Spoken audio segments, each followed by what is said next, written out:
Hello everyone, and welcome to this recorded presentation. Thank you for having me there. I would have really liked to be there with you in presence in this conference at Concert 2024. Unfortunately, I couldn't make it this time. I'm Paolo Lombardi, and I'm the Director of Artificial Intelligence Innovation at Taylor & Francis. Today, I'm gonna give a general presentation on artificial intelligence and my view on how this is affecting our industry, and specifically how it will affect librarians and how you also will have to manage resources differently from what comes from publishers like TNF. So the topics I'm going to touch on today are the evolving role of librarians in the age of AI, and also how the impact in general of AI is changing the research process, and how that will affect, I believe, libraries and the management of knowledge for researchers. To explain my thoughts, I will go into a bit of technical details that some of you might have heard, some of you might know even more than what I'm going to present. However, I think they're very important to build an education of understanding of how AI the modern AI will impact your job and our industry. And more specifically, I'm going to explain retrieval augmented generation. That is a technique that I can see it's more and more widespread, and it will change completely the way research is done based on verifiable sources. And then I'll give you a glimpse of the future, what I think the industry AI is going to bring to us in the next 3 to 5 years, and how Taylor and Francis is also working with it. So we'll start from the impact of AI on librarians. Well, librarians have a very important role in the research process. You are at the forefront of managing scholarly communications and being in support of all the research process in your institutions. And specifically, there is a growing importance of the role in understanding and bridging the gap between researchers and information to make information more accessible, organized, and preserved. And I know that many librarians nowadays don't just put together the books or journals for their university, but also develop the skills, the digital skills of researchers, of students, and everyone that has to access that information. And within this scope, I believe there must be, and there will be, a much more developed knowledge from librarians on AI in the next year or two, so that they can transfer and develop that understanding, the limits, but the potential, but also the limitations of artificial intelligence to all the researchers and the students in the institution and the academic community in general. By the way, the image that you see on the left of the screen, like some of the others you'll see later, have been created by artificial intelligence with some prompts. This is one of those I created myself. As I was saying, today's librarians are more digital navigators. I'm reading more and more of librarians that experiment with ChatGPT or with AI, even to understand what a book says, or to discover relationships between books. And I'm sure many of you have developed through the years, also in the past, skills of navigating databases, searching keywords, understanding also digital platforms that serve the information. And metadata has been a keyword for the past 20 years.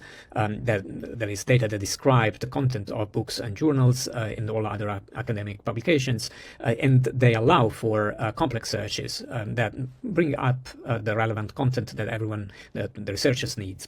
And in all these, librarians have had to develop digital skills, and that is basically what we're going to talk about today. So developing the understanding of AI a little bit more than the user perspective, I believe is going to be fundamental for everyone in academic research and the academic industry in general.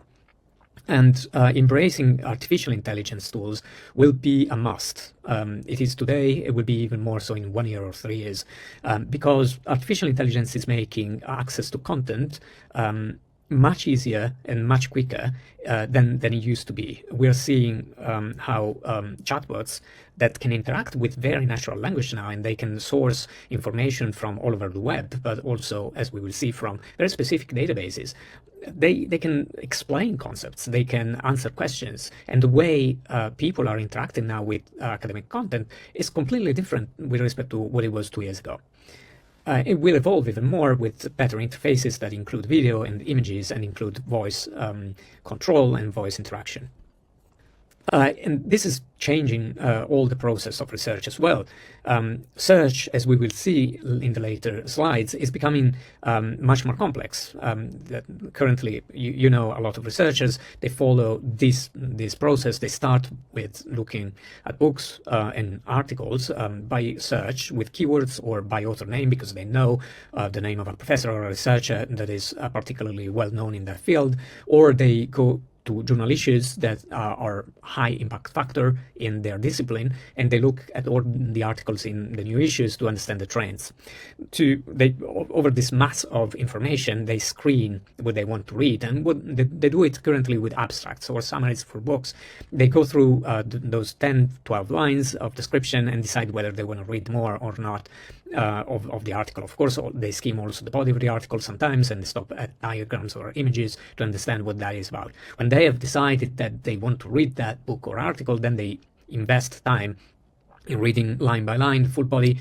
They also try to connect other knowledge by looking at the citations, and they go to the source specifically to understand what nuances it contains, or what other data or diagrams or explanations. And then, depending on the disciplines, they might test something. For example, in artificial intelligence, where that is my research discipline, we write code to actually test what is described in the article, or we study the code and reflect and learn.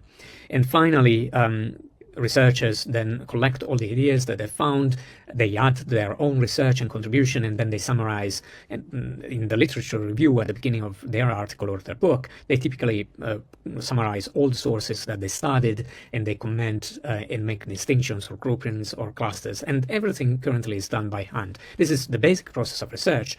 The impact of AI is across all these steps. In search itself, AI is allowing now to search by concepts instead of keywords. It can also allow you to chat with the content directly and brainstorm new ideas by seeing what the AI comes up with from its own training set of documents that it was given during the training. It allows also to screen faster. AI can classify papers by reading all of them and more than one of them, classify them by type or by topic, and then it can extract information from the articles and summarize them in a way that they can be read much quicker, and understand also whether to read the rest of the paper or not. They can build long abstracts beyond the abstracts that has been built by the original authors, and it can also check references and read the references and summarize them.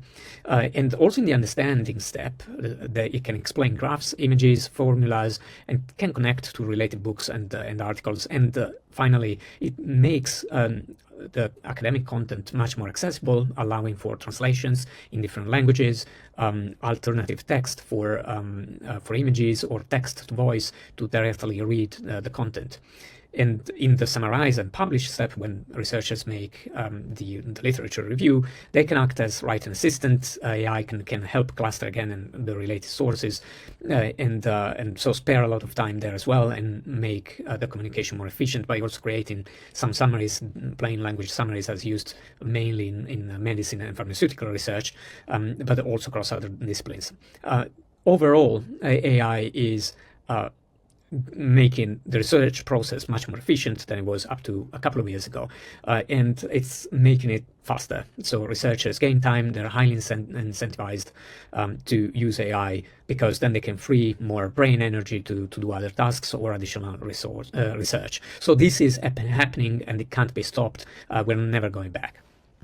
Now, I want to have a deep dive in what specifically on search. You might have heard that search has become more and more semantic. That means it looks at the meaning, not only at the form, not only at the word itself, but also at the concept behind the word, so that it can manage different synonyms, for example, or different ways of expressing a concept. And what does that mean? Well, going back about 20 years, 25, 30 years ago, search was based on keywords. The first search engines that were successful, even Google itself, were matching the keywords in a document. And the precise keyword, like, for example, artificial intelligence or Apple, would be searched through all the documents, and documents containing that keyword and only that keyword would come up. The problem with this is if you take the word apple in English, it could mean the fruit that you eat, but it could also mean the company Apple. And with keyword search, there's no disambiguation between these two meanings. And you would get also irrelevant articles that speak about the other concepts that corresponds to the same word rather than the one that you were interested in. So, for example, if you were looking for the sentence librarian scholarly resources, you would only get the documents that actually contain those words, and sometimes not even in that order, because the early approaches to search were putting all the words in what we call in English a bag of words, and then they would lose the structure between the words, and so the structure of the sentence would be lost as well. So the next step that characterized the next decade of search in the 2010s was the emergence of techniques that would keep that structure and typically use knowledge graphs to organize the information inside a document. They would extract named entities like, for example, Mona Lisa or the Louvre or Da Vinci or Lily that you see over there in the image, and would create the relationship, would discover relationships between those entities. For example, the painting of Mona Lisa is in a museum that is Louvre, and they would also try to understand what those entities were, Mona Lisa being a painting or Louvre being a museum, and substitute basically the bag of words approach that was the main approach in the previous decade with this more sophisticated representation of relationships, concepts, and across different documents as well.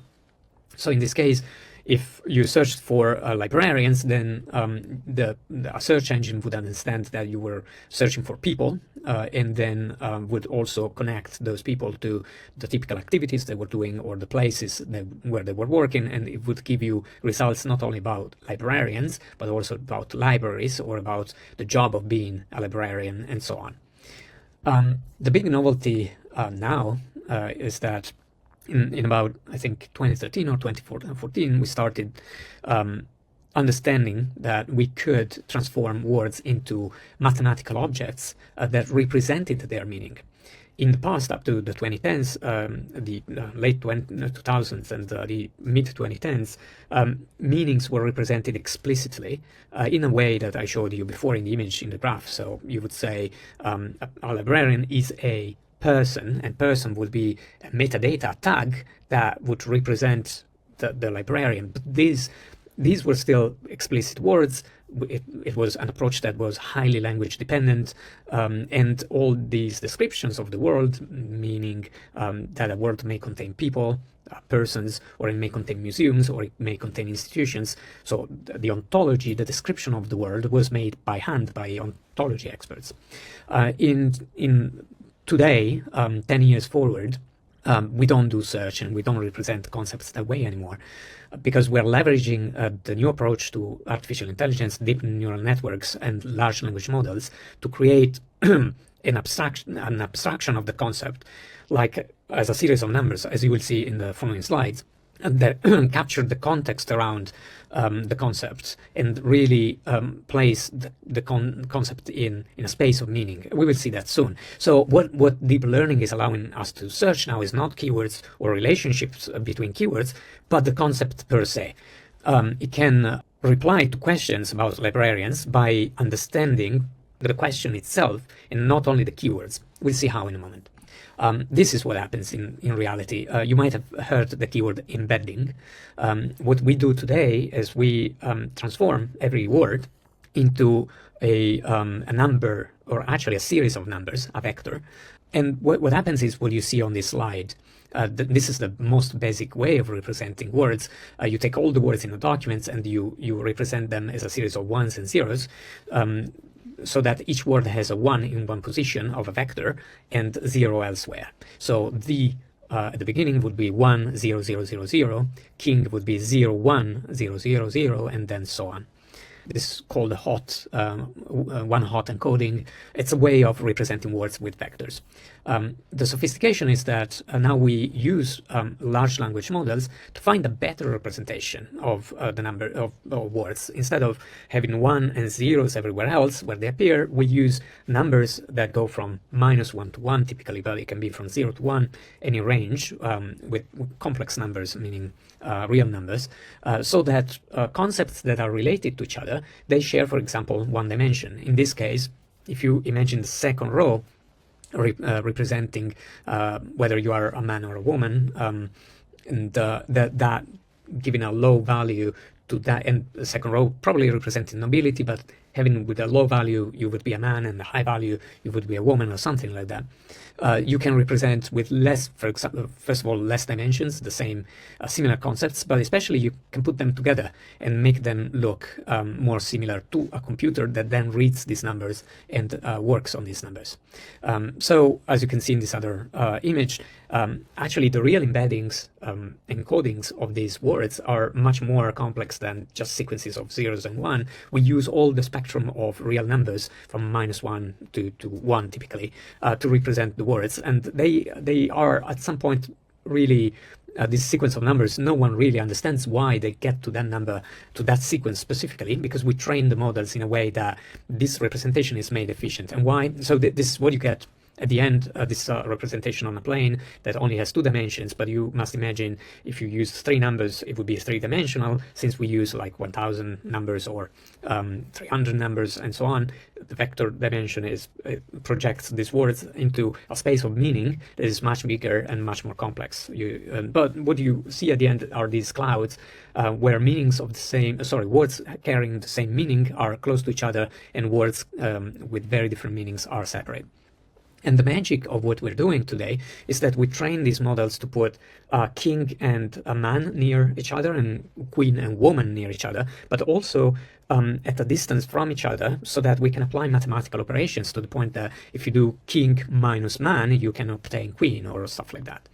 And the same for verbs and all their forms, so the present or the past or the future words, especially in English and in other languages, they are represented in a way that they're connected in the space of meaning with a similar relationship, mathematical transformation, distance if you want, across different verbs.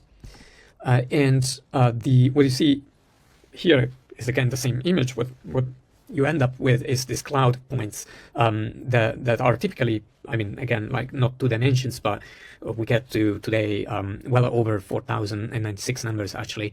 The most common models use between 1024 dimensions and 4096, but even just a year ago they were using mostly 384 dimensions. So this is becoming much more complex every day as we speak, basically. And the main advantage of this approach is that now we can look for related concepts by proximity in this dimensional space, so that it's as if you were tracing a circle around one word and looking at all the words and the concepts around it, and the closer concepts would be those related to that word, and the closer words would be related to that concept, whereas the faraway words would not be related. And this is changing how we do everything. And I'm going to RAG now. Retrieval augmented generation is leveraging this concept of embeddings with a very clever approach. Well, first of all, embeddings are exactly what is used in large language models. You might have heard of Alibaba's Chuan, or, well, before that, OpenAI's ChatGPT. These are models that use embeddings to work on concepts and words, they're trained on trillions of documents in a way that they get a representation of all these concepts, and then what concept follows the other, and they can recreate sentences that they've already seen. However, the problem with interacting and doing research with only these large language models based on embeddings is that they know what they have seen, but it's as if you read all the encyclopedias that you can get in a month, and then you have to repeat them. Your brain would be very confused because you read so many documents in that month that, yes, you would more or less remember something, but you do not know exactly where you read that concept because you have read so much in 1 month. And large language models like ChatGPT or Chuan, they do exactly this. They learn so many documents, but then they have a confused memory about them. Instead, what researchers are doing now, they're using this technique called, well, researchers or everyone in the world literally now is using RAG, Retrieval Augmented Generation, that works like you see on the right here. Instead of asking the question directly to the large language model, LLM, they go through a search step first in a database that contains the knowledge in a more traditional way, what you might have been used to managing so far. So even journals or articles or books. So it takes the question, it transforms it into an embedding. And as we have seen earlier, thanks to the embedding, like how do librarians do their job, we can find related concepts in a database that has also been encoded with these embeddings by proximity. And we can retrieve the documents or even the paragraphs that are most related to that question, and at that point give these paragraphs to a large language model that generates the answer only based on the paragraphs that were retrieved.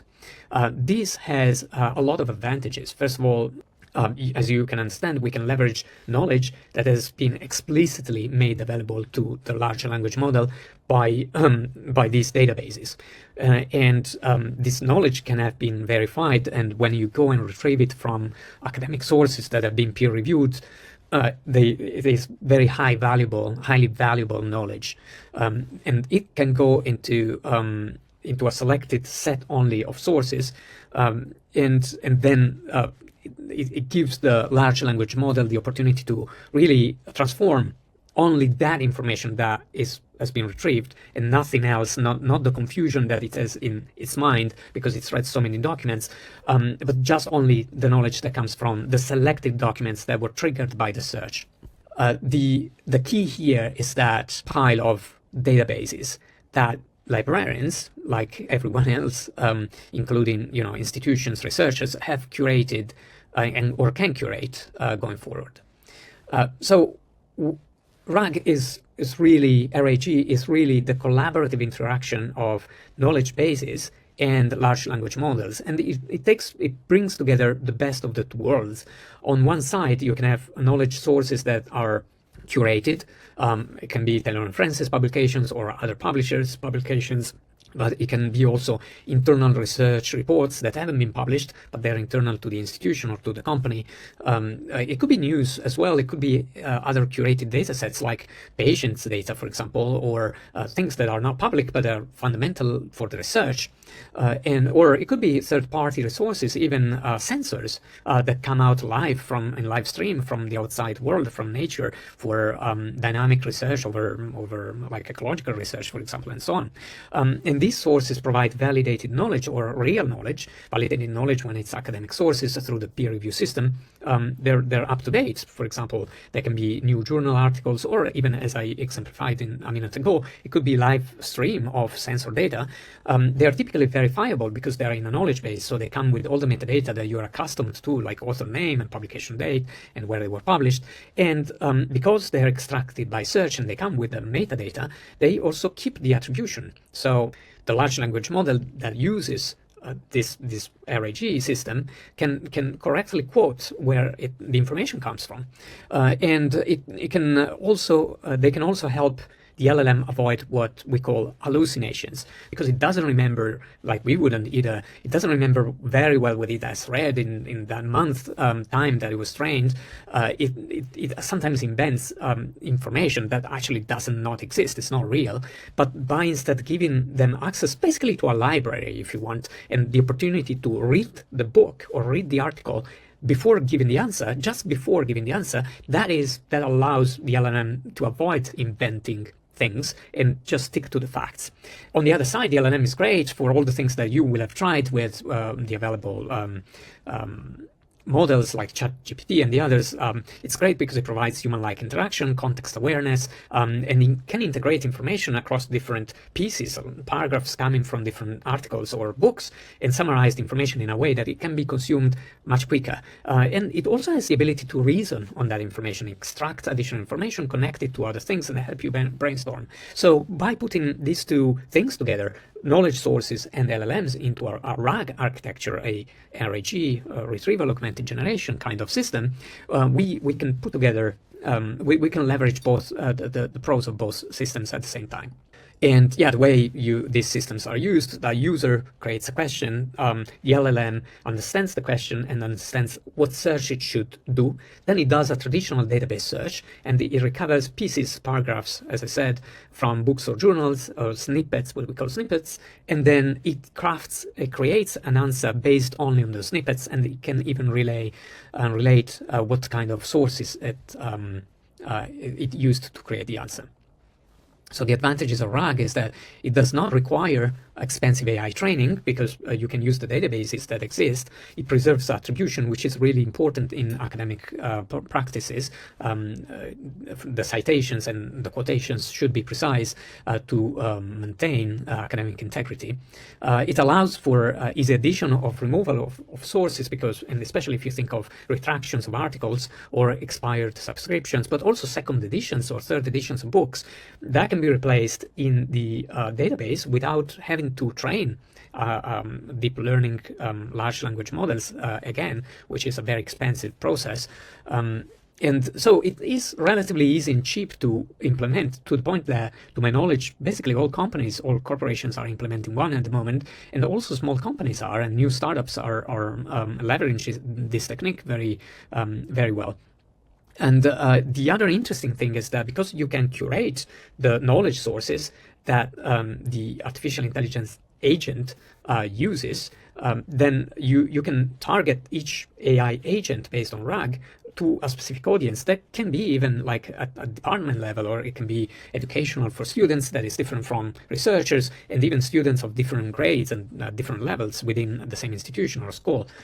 So it's got a lot of potential. But the key thing that I think interests this audience in particular is that you might have already intuitively understood that here the key for RAG to work is the management of the knowledge sources that the LLM uses to give its answers.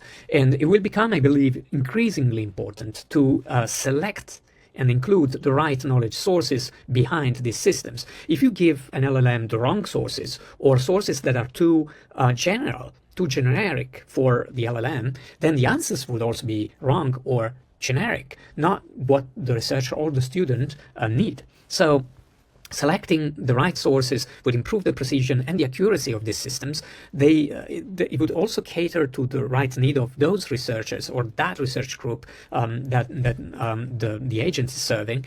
But also you can't be too strict. You need also to make sure that you include as many sources as possible that are relevant, and also that portray a diverse set of beliefs or research or results that could help opening the horizon, not close researchers in a bubble. So understanding the mechanism of these RAG systems, but also the fact that managing the resources in the knowledge base is going to be impactful, and the impact that can carry to the research is fundamental for your job, I believe. So, and the question also is, who is going to curate this front-end agent, so the creation of the entire agent or application, the chatbot. So it's unclear. There are many players now in the field. Everyone is creating their own chatbot if you want. The chatbot producers are integrating knowledge sources. It's been on the news even recently that players like Google, for example, are writing agreements with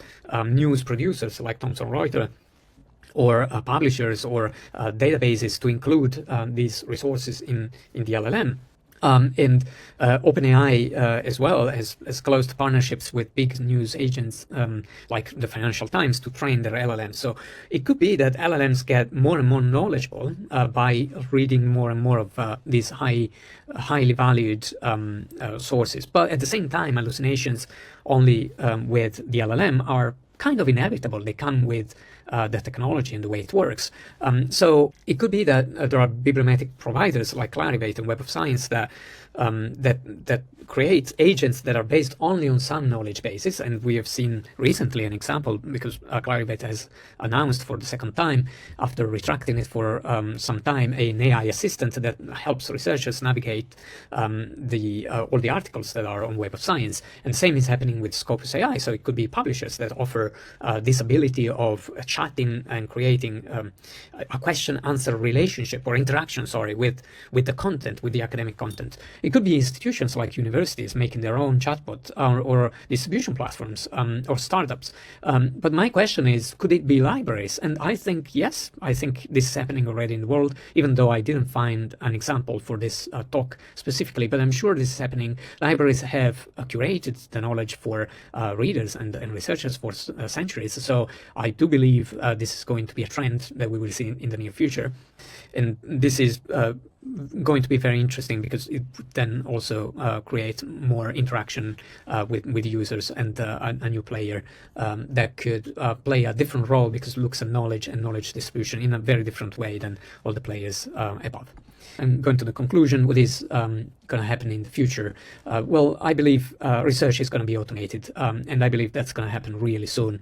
I'm speaking of 2 to 5 years in the future. At Taylor and Francis, we know that, and we are conducting research R&D across the entire research process. So the search, screen, understand, and summarize and publish steps that we saw before, we are doing activities in all of them, and these are cross-functional activities, really. Product and technology is working with editors, with our internal legal department and policy and ethics to make it possible. What we are trying to achieve is we are unlocking the content that has been stuck in books and journals, quite rigid structures for that were instrumental and needed in the pre-digital era, but are now kind of losing their meaning really in this new AI era, I believe. And we are trying to enable researchers to access the content that is relevant to them when they need it. And it might be also beyond researchers. Now this extends to even medical doctors on the field. Think of the pandemic period when doctors needed to access new research in a way that they could apply it. And that is going to become really the need in the future, and AI allows it. But also we want to enable librarians and the institutions to manage the knowledge sources in a much more efficient way and selective way by choosing the content on concepts and keywords and verticals and disciplines that they really care about.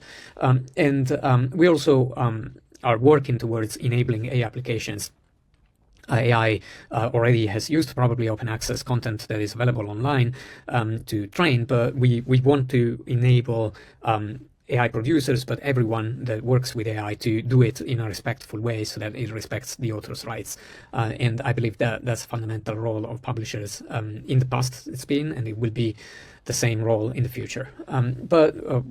Regarding AI automation, you might have heard of this Japanese startup that has already produced an artificial intelligence researcher.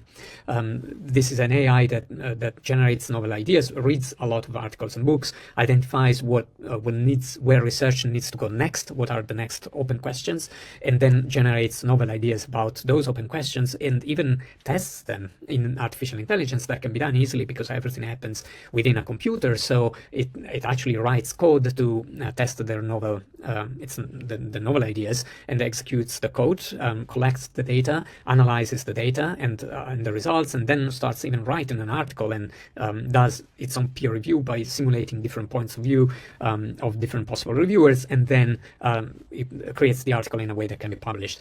This has been done kind of as an experiment. It's got its problems. The article quotes some performance metrics that I can't remember at the moment, but it's interesting the fact that the artificial intelligence researcher has already been demonstrated. And if you think about it, if we create an artificial intelligence researcher that can improve AI, then at that point we can reproduce that AI researcher 1,000,000 times or even 1,000,000,000 times, and that can speed up the research in AI and then apply that research to other fields. I believe research will be automated very soon across different fields, not only AI, through this kind of exponential growth mechanism that we will see thanks to the automation of AI research, which will automate also the other fields. And we will see automated researchers being able also to test things in physical labs and then thinking of chemical labs or medical labs very soon. My prediction is that we're going to see AI researchers within a couple of years maximum, and non-AI, so beyond AI researchers in 3 years maximum. So at that point, you can understand that collaboration between automated researchers and human researchers is going to be the key.